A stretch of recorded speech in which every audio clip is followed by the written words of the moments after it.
to animal weapons. In this episode, we look at a rather different use of a weapon. Not for securing prey or for defending against a threatening predator, but for purely social reasons. Of all weapons that are used in the fight for sexual superiority, it is an animal's horns which feature most often. The weapon of speed, however, is used for another fundamental cause: securing the next meal.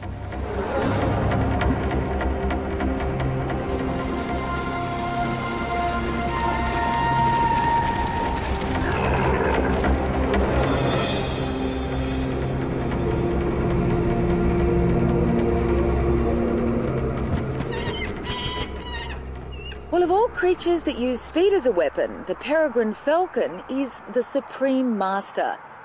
Able to reach speeds of more than 150 kilometers per hour, it is the fastest creature on Earth. And these high-speed records are a result of its body design. The peregrine falcon is 1 kilogram of solid muscle, and when making a high-speed dive, it transforms itself into an aerodynamically perfect teardrop shape. And it's this ability to make a sudden and powerful attack that makes it one of the most feared hunters of the skies.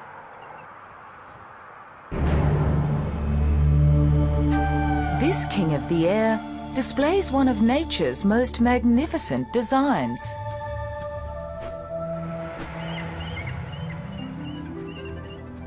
It has the precision flying capability of a stealth bomber, the acceleration potential of a jet fighter, and its own pair of remote sensing devices, its eyes. It is a living missile.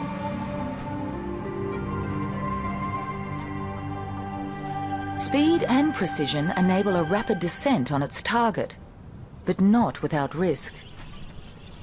Trees are a dangerous obstacle for this high-speed hunter. An accident would be fatal. For its prey, the cover provides the only safe refuge. To increase its chances of success, the peregrine hunts in open areas, ideally farmlands where native birds have become outnumbered by introduced species like the pigeon. In fact, pigeons have become its most important prey the world over. Pigeons are not easy pickings. They too are swift on the wing. In level flight, a pigeon can outrace a peregrine. But the peregrine's competitive advantage is the use of gravity. Making a vertical ascent is energy consuming, but the peregrine has stamina as well as strength. It's from up here, a mile in the sky, that the peregrine's weapon is able to reach its full potential. With a meal in its sight, the peregrine transforms from a surveillance glider into a plummeting missile.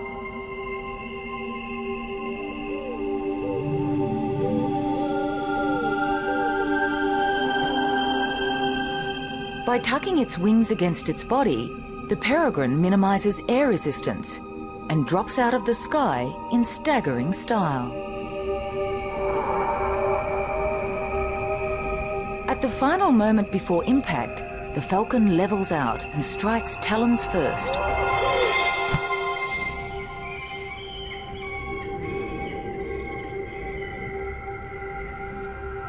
So great is the impact that the peregrine too would be injured were it not for the extraordinary accuracy of its strike.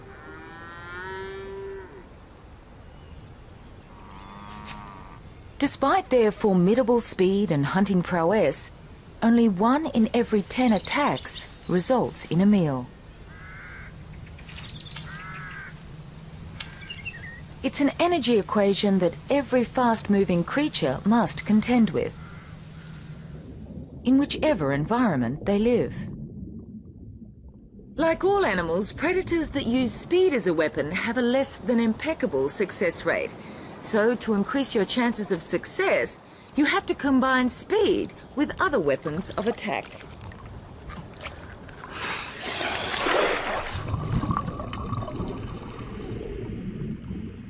The stonefish doesn't look fast. It is one of the least streamlined of all fish. In fact, it rarely swims at all. A sleek body has been substituted by one corrugated and encrusted with algae. Disguised as a rock in the rubble of the ocean floor, it uses camouflage as its preliminary weapon. When suitable prey is within striking distance, it puts its conserved energy into one startling burst of speed.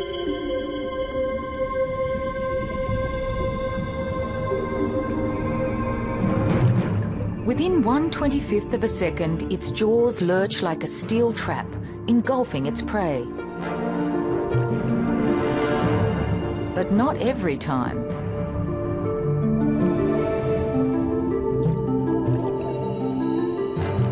While not every strike is on target, the energy lost is less than that expended in a high-speed chase.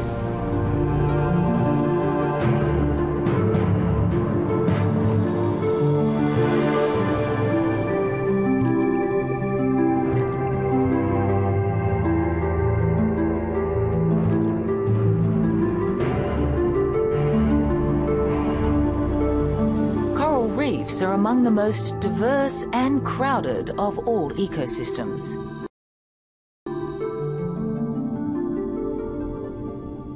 It's here that you find an extraordinary array of weapons, each designed to compete successfully for a common food source and for highly sought-after available space.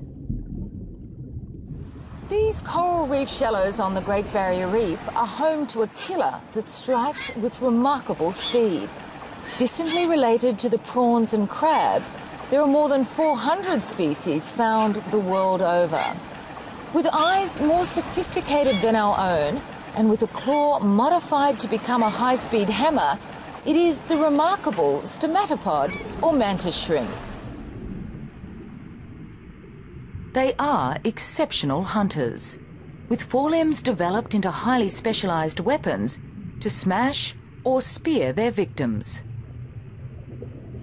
While this spearer may have one of the sharpest claws in the ocean, it is its relative, the smasher, which can lay claim to the fastest claw on the reef. This action has been slowed down 125 times so that it can be seen.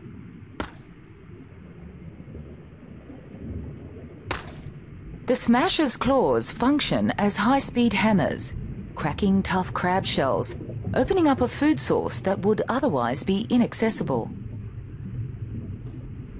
They live in natural crevices within the coral, from where they can see all. Each eye contains up to 10,000 separate lenses and perceives 3 images. Together, they see the world from 6 different perspectives, allowing them to pinpoint a moving target with military precision. But without a cavity, a stomatopod has little chance of survival. And so owners fiercely defend their hideouts against intruders. Despite this fierce competition, they modify their deadly blows to be merely deterrents and not fatal to their own kind. However, for securing prey, the stomatopod's weapon is used to its full potential.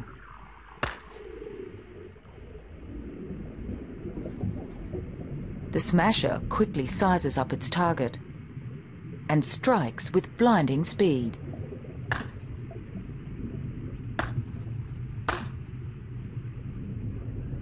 In less than 8 milliseconds, with a velocity of more than 1,000 centimeters per second, this creature's weapon packs a punch close to that of a small caliber bullet, making it one of the fastest movements known in the animal kingdom.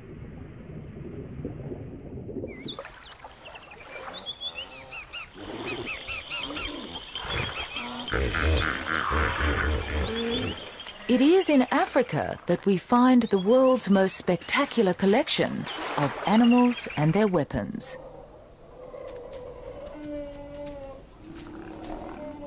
The grandest, the tallest, And in the case of the cheetah, the fastest on land. Everything about the cheetah is designed for the high-speed chase. Its lean and supple body and its enlarged nostrils for extra air intake. And its claws, unlike all the other cats, are non-retractable and act like a sprinter's spikes when it's at high speed. It also has an additional pad on its upper forelimb, and this is used to knock the prey off balance when it's on the chase. And it's these and a host of other features that enable the cheetah to lay claim to the fastest animal on land.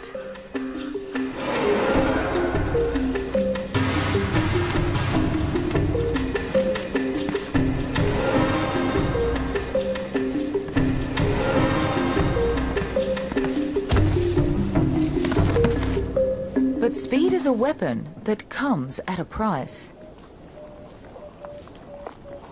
In becoming a speed specialist, the cheetah has sacrificed the weight and power of the other big cats. Here in Africa's Masai Mara, cheetah are among the most vulnerable animals on the plain.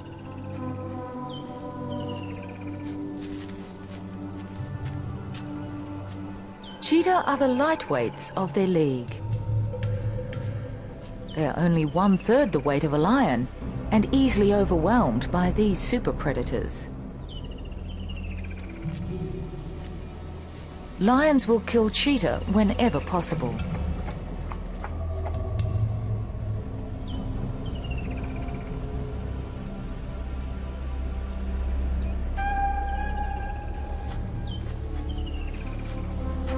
With speed as their only weapon of attack and defense, they almost always flee when threatened.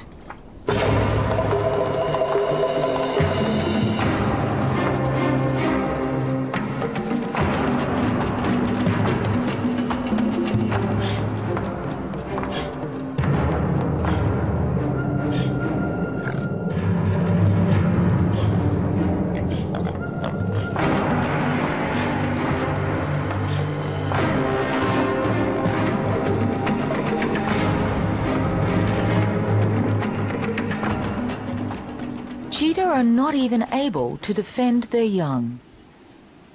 This mother has concealed her cubs in a lair.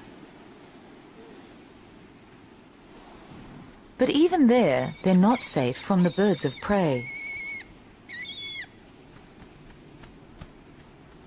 Despite these dangers, she needs to hunt. But hunting too is fraught with difficulty. At top speed, a cheetah's body temperature soars to 41 degrees Celsius.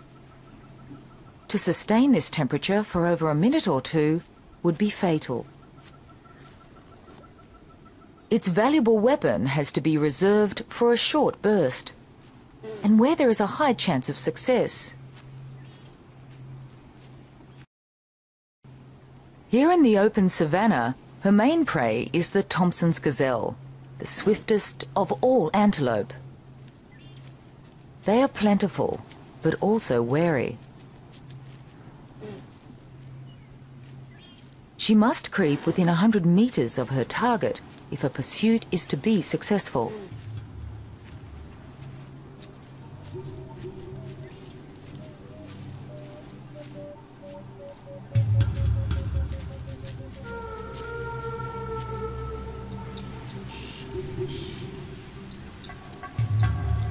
It may take hours.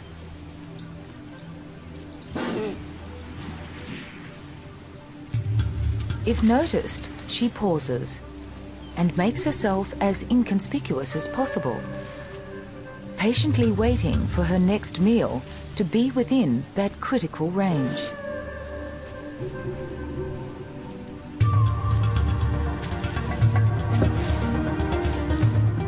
Within 3 seconds, a cheetah can reach a staggering 72 kilometers per hour.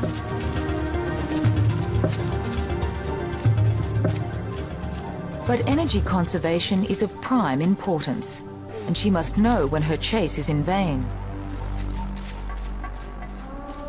Less than half a cheetah's pursuits end in a kill. Her hunting time is limited, for with the fading daylight, lions will be on the prowl. Unsuccessful, she heads back to her cubs. But a dry season grass fire is an ominous obstacle. Insects flush from the flames don't interest her, but provide a banquet for yellow-billed storks.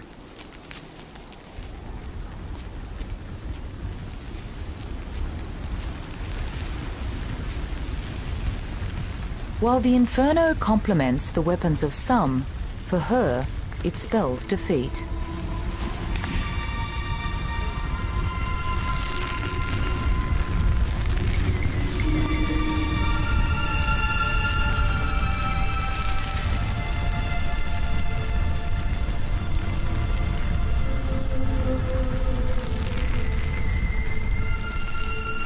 All big cats rely on cover to ambush prey. Without it, they can't get close enough to mount a surprise attack. Unable to reach her lair, she waits until morning. The next day, marabou storks search for burnt lizards and insects. The scorched earth reveals all. The mother returns to her lair to suckle her young, only to find it already occupied. The fire has exposed its location. She waits instinctively, hoping to find her cubs. But the limitations of her weapon have also been exposed. Without a weapon to defend suckling cubs, cheetahs lose most of them to predators, especially lion.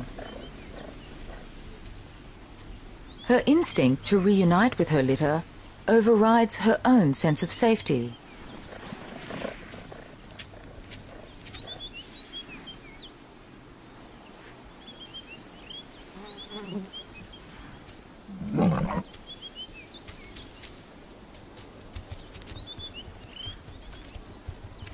Unable to fight, she can only run.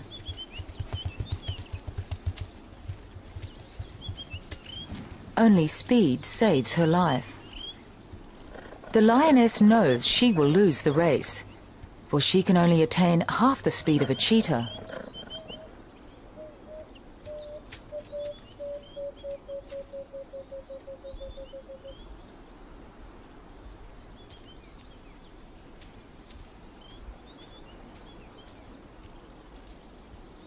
In the battle for hunting supremacy, the cheetah's weapon breaks all land speed records.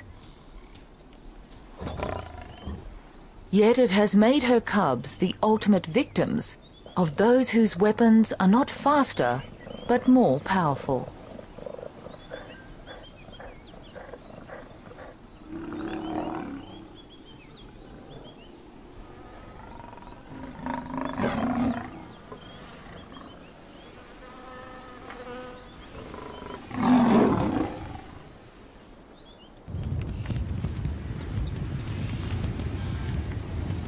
Of all animal weapons, horns are among those that seem most obviously developed for attack and defense. Nowhere else on Earth parades such a battalion of horns as the East African savanna.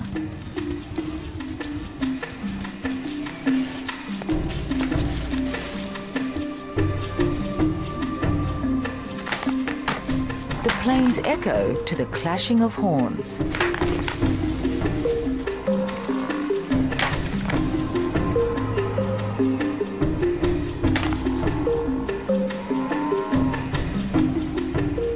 Most horns are permanent fixtures with a bony core and a coating of keratin, the same substance that claws, hair and hooves are made of. They are firmly attached to the skull and if snapped at the base will not regrow. But there are exceptions.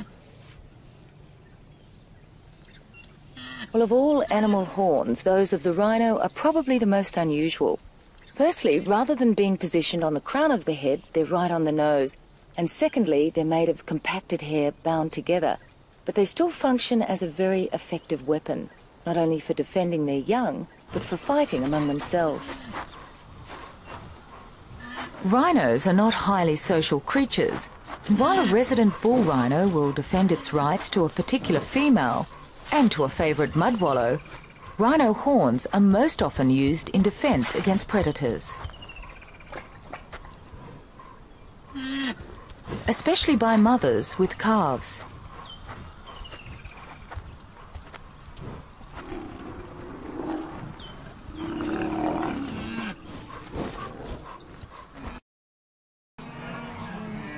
Unlike the rhino, most horned mammals live in the safety of large herds, and surprisingly, the weapons are not used primarily against predators. Their defence is their collective alarm system of many eyes and ears, and the confusing target they present to a stalking lion. Perhaps the only herd animal that poses any real threat to such a predator is the buffalo. The grazing animals of the world have a bewildering array of horns, and perhaps none so epitomises the Horn of Africa than that of the buffalo.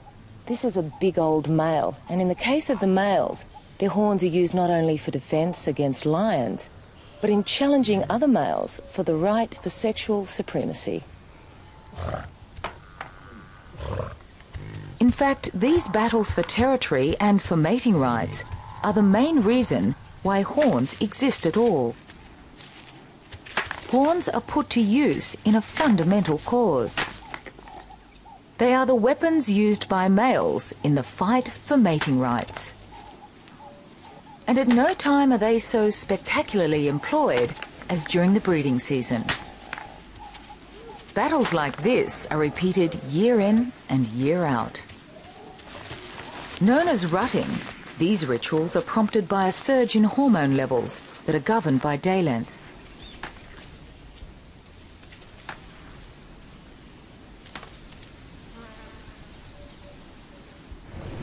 The rutting of the topi is among the most ritualized of all antelope.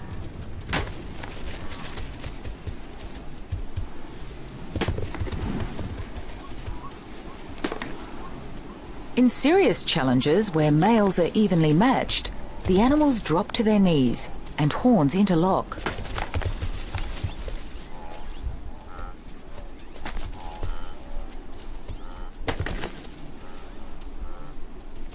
They will wipe their faces on the ground or paw repeatedly to disperse scent from glands both below their eyes and under their feet.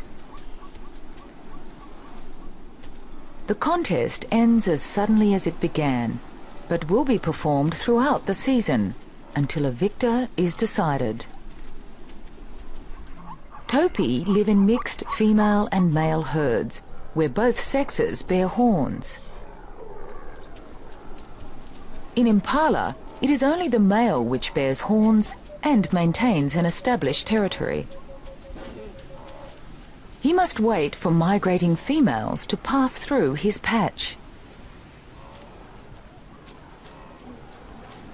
These adult females are in estrus, and the male tests their reproductive readiness.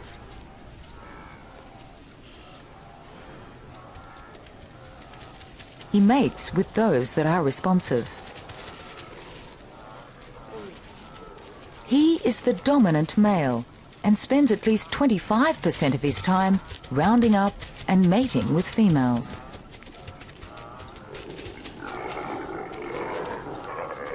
Not only does he need to keep females within his territory, he must also keep other males out, leaving him little time to rest or feed. Even recently weaned males are seen off, sometimes in a spectacular fashion, which displays the victor's strength and virility.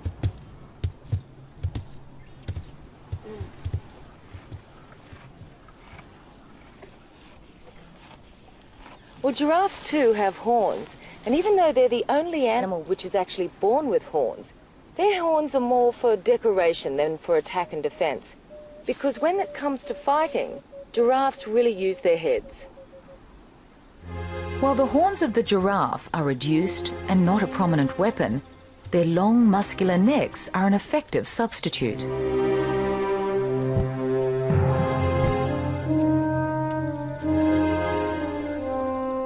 Their neck and head performs as a massive mallet, but blows seldom land solidly. These young males do their best to avoid being hit by the other.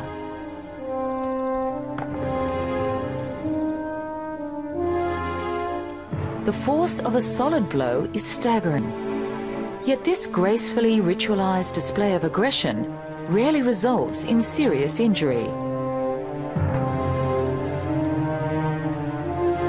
The heavier the skull and the wider the arc of the swing, the harder a giraffe can hit. Hence the advantage of size, height and weight, the key factors that will determine which male wins dominance and the right to mate with the females. The giraffe and antelope live among some of the most efficient predators on the planet. Yet their weapons are not designed entirely for their own protection or to secure their own food.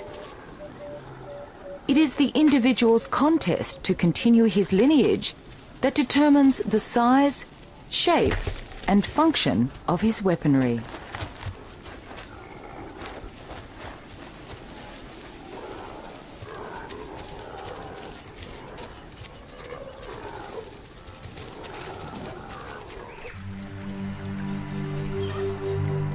Rainforests are among the most diverse of all the world's ecosystems. While the African plains are the arena of challenge for the world's grandest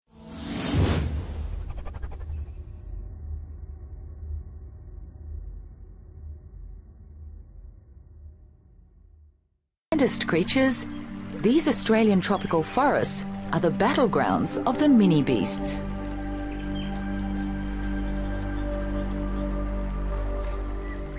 Here in the lush undergrowth, bizarre creatures engage in power struggles.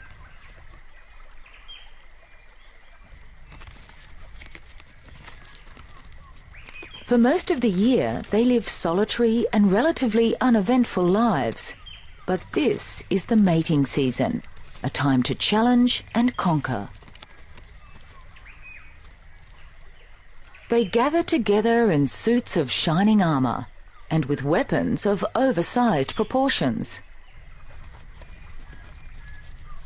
The victors will claim the ultimate prize, mating rights to their miniature maidens. Male stag beetles are armed with horn-like projections, which are actually extensions of their mouth parts. Females are smaller and without horns.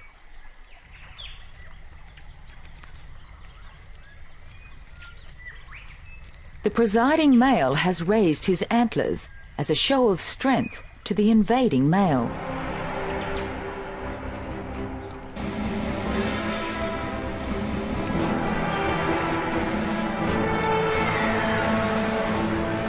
Their weapons are used as levers to flip their opponents off balance.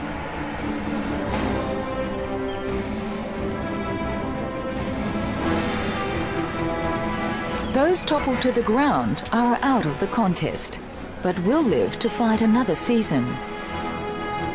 The victor takes possession of his prize. Others, like the rhino beetle, have only one season to prove themselves.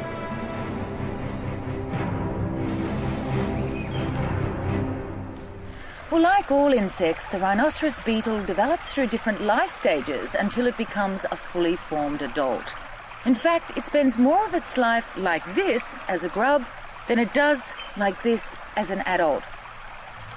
As a grub, it feeds on rotting logs and leaf litter, and it's the availability of this food source which determines how big its body and horns will be when it emerges as an adult.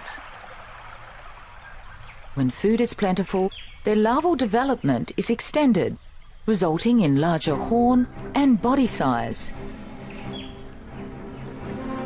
victory will be governed by their fortunes as a grub.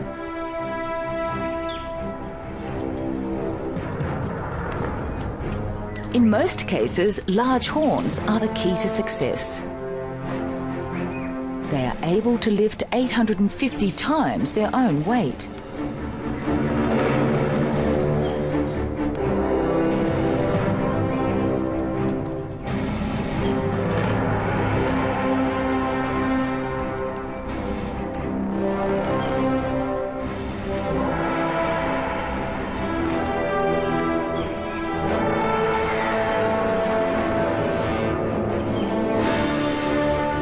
But even in triumph, the victor must contend with his persistent competitors.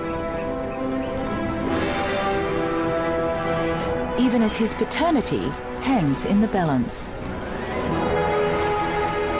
While the rhino beetles fight it out among themselves, another horned insect waits in hiding for a particular tree to fall before its battles can begin.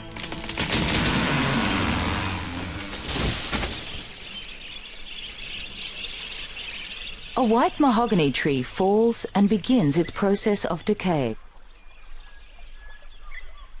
It exudes an odour that acts like a magnet for a rare and elusive little insect. For the antlered fly, it signals a potential egg-laying site for the female of their species. Rarely seen, antlered flies are a highly unusual group of insects. Distinct from other flies, the males bear greatly oversized antlers. They are actually extensions of their exoskeleton. Males come from all over the forest to make a claim on a suitable egg-laying site. They don't engage in brutal battles. Their power struggles involve subtle body and wing gestures, as well as some pushing and shoving.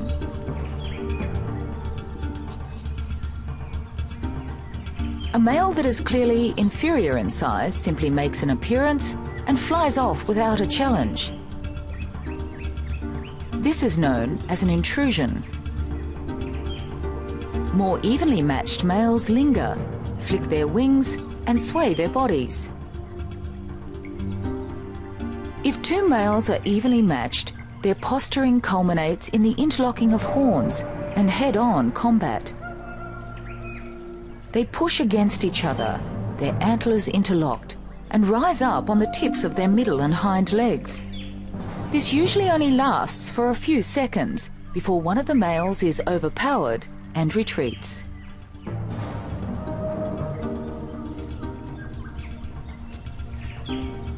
They may engage in a few of these battles before a winner is decided.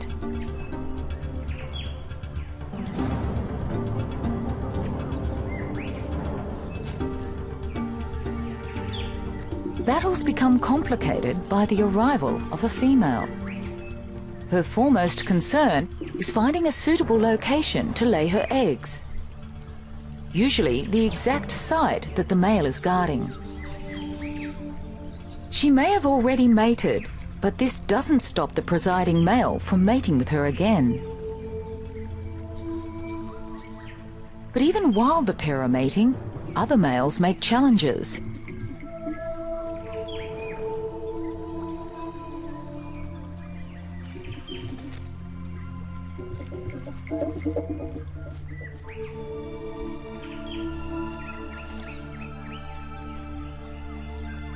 Even after they've mated, the male stays astride the female, ensuring no other males have access.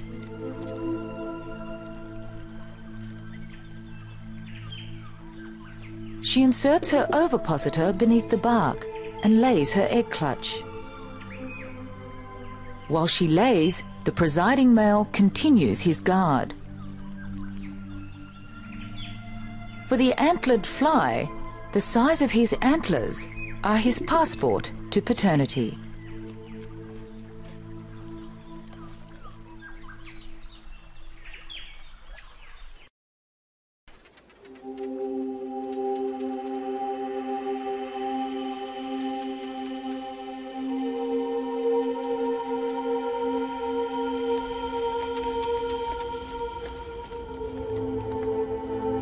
This is the eastern escarpment of Israel's Judean desert, the lowest point on land.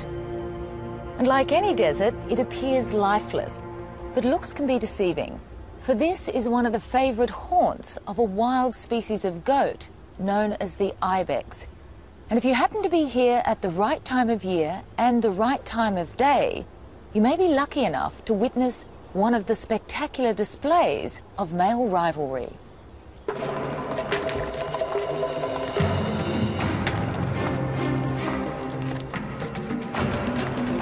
These battles are among the most vigorous of any horned mammal.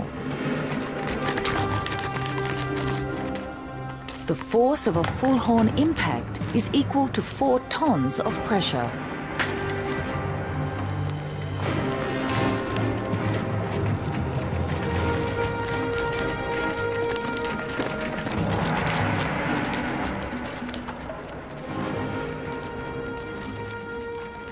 These old males are over 6 years of age and have the largest horns of the herd. Facing backwards, their horns are clearly not used against predators. Their defense is their extraordinary agility. When threatened, they can escape into rugged and inaccessible terrain.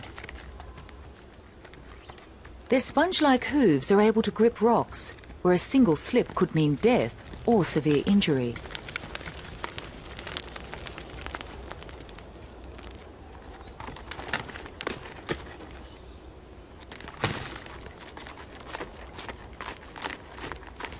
To fully appreciate how the ibex uses its horns as a weapon is to understand its breeding cycle. For most of the year, males live separately from females. Towards the end of autumn, the herds merge in preparation for mating. A well-defined hierarchy exists within the male group. Those who dominate are large-bodied and boast large horns. They're weapons in the violent battles that precede mating. For ibex, large horns and exclusive mating rights can only be attained with old age. But this doesn't deter the younger males from trying to win over females.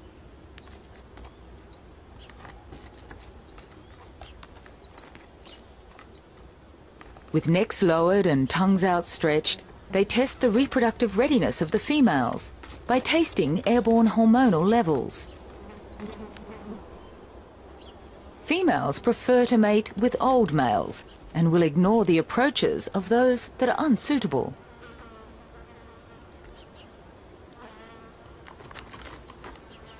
But the young males continue regardless.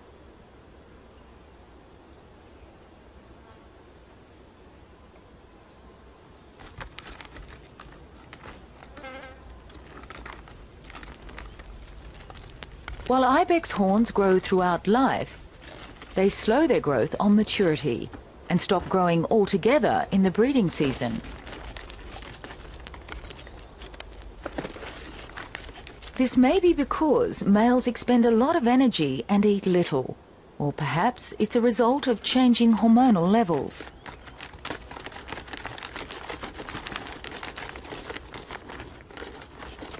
These females may have already mated and show increasingly less interest.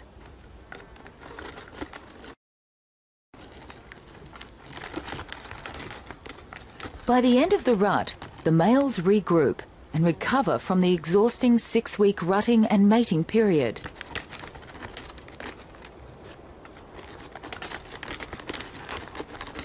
Yet throughout their lives, males continue to jostle. They will often gather together in a huddle to size up their opponent's horn size. While the old males need only to maintain their status, the young must establish a place in their upwardly mobile peer group. Young males engage in the most violent battles. They rear up to increase the impact of their assault. Ibex horns are designed in such a way that they both inflict offensive blows and deflect the blows of opponents. On contact, they twist their heads slightly to lessen the impact, which is taken on the strongest lower part of the horn. The bony ridges prevent the horns from slipping past each other and causing accidental injury.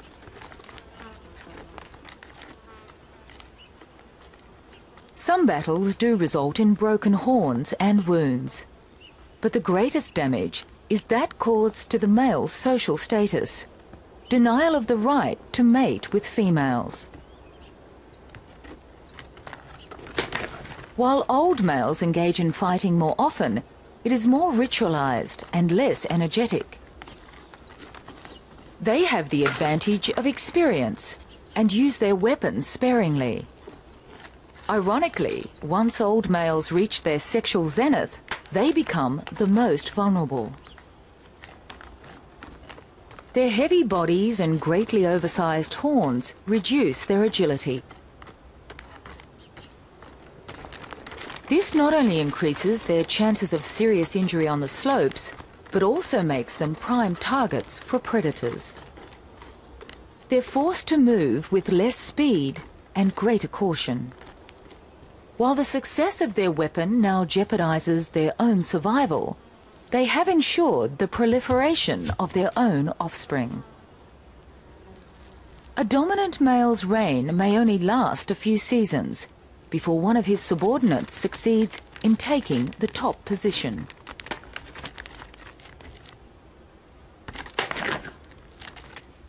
Such is the price of a weapon that serves only a social function.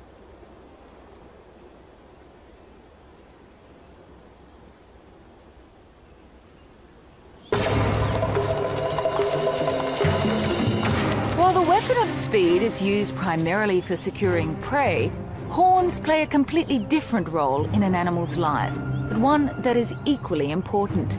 They are the weapons used between males to joust and butt, clash and posture. While the fights are sometimes violent, they are ritualized and more about mating than maiming. They are a form of contact body language that determines who mates with who.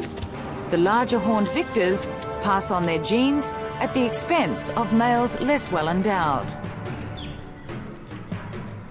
It is this genetic selection that ensures that horns continue to be used as vital weapons in social battles by creatures large and small from all over the planet. Well, that's all for this episode of Animal Weapons. Goodbye for now.